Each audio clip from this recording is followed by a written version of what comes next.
Assalamualaikum teman-teman. Kami coba sharing terkait cara membuat silase. Ini adalah silase daun singkong. Alhamdulillah tidak ada yang rusak, artinya layak digunakan. Ini disimpan selama sudah kurang lebih 1 bulan. Nah, ini jangka waktu simpan, kemampuan ini bahan pakan ini disimpan bisa sampai 2 hingga 3 tahun. Nah, ini cara buatnya gampang. Daun singkong ini tinggal digiling, dicoper, kemudian dimasukkan di dalam tong, dipadatkan, terus tanpa penambahan apapun. Ya, boleh ditambahkan sumber gula atau sumber karbohidrat, bisa onggo, bisa dedak atau bekatul, bisa tetes, molasses gitu. Itu untuk mempercepat proses bakteri asam laktat untuk berkembang. Nah, ketika di fase tertentu nanti bakteri asam laktat ini menghasilkan enzim yang menyebabkan mereka terbunuh gitu, bunuh diri di kondisi tertentu. Jadi sehingga pakan ini awet bisa sampai beberapa tahun gitu. Jadi prinsipnya cuma itu.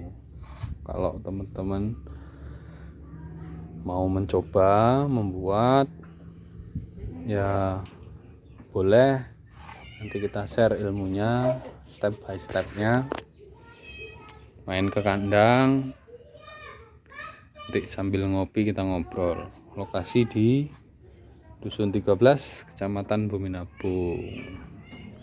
Nah, itu tanaman odot kita karena musim kemarau belum mampu untuk ngocor, jadi ya pertumbuhannya lambat.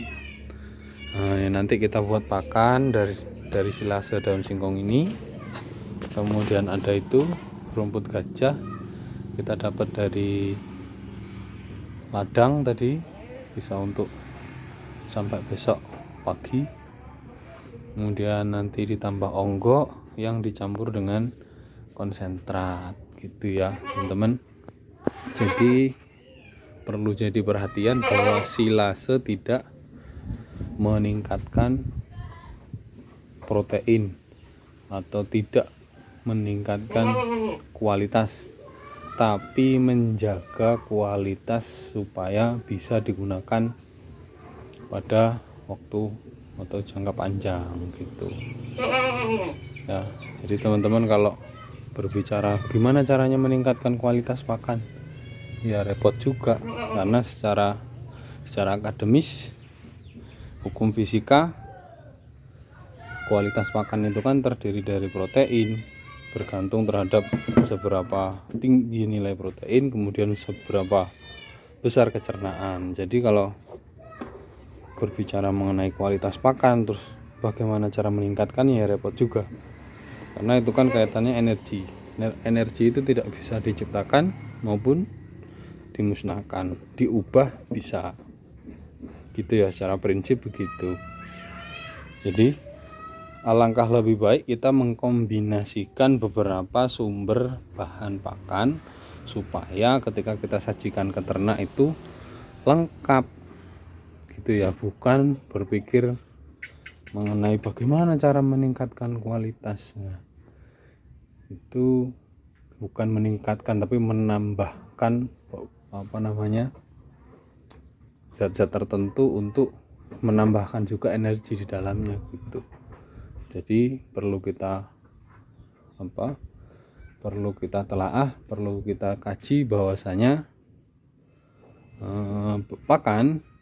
bahan pakan itu jangan kita berpikir bagaimana cara meningkatkan kualitasnya, tapi bagaimana cara mengkombinasikan pakan yang ada di sekitar kita supaya mencukupi kebutuhan ternak kita gitu ya. Nah, ini barang baru semua, ini baru 4 hari. Terus ini yang udah lama di kandang, sangat istimewa, sangat istimewa teman-teman sekalian ya. Gemuk, sehat, halus, bulunya mengkilat, tidak kalah dengan bur ya. Sekali lagi, kita kalau berbicara mengenai pakan ya jangan berpikir tentang bagaimana cara meningkatkan kualitas, tapi bagaimana cara mengkombinasikan bahan-bahan pakan tersebut supaya ketika kita sajikan ke ternak menjadi pakan yang lengkap dan sesuai kebutuhan ternaknya. Kalau sesuai kebutuhan, lihat luar biasa, gemuk, halus. Kalau tidak percaya, silahkan datang ke kandang, luar biasa. Insya Allah ambil semua, bulan depan babaran bayen mien. Oke, makasih. Durasinya terlalu panjang, sudah 6 menit. Besok kita insya Allah upload lagi. Sekian hari ini, terima kasih. Wassalamualaikum warahmatullahi wabarakatuh.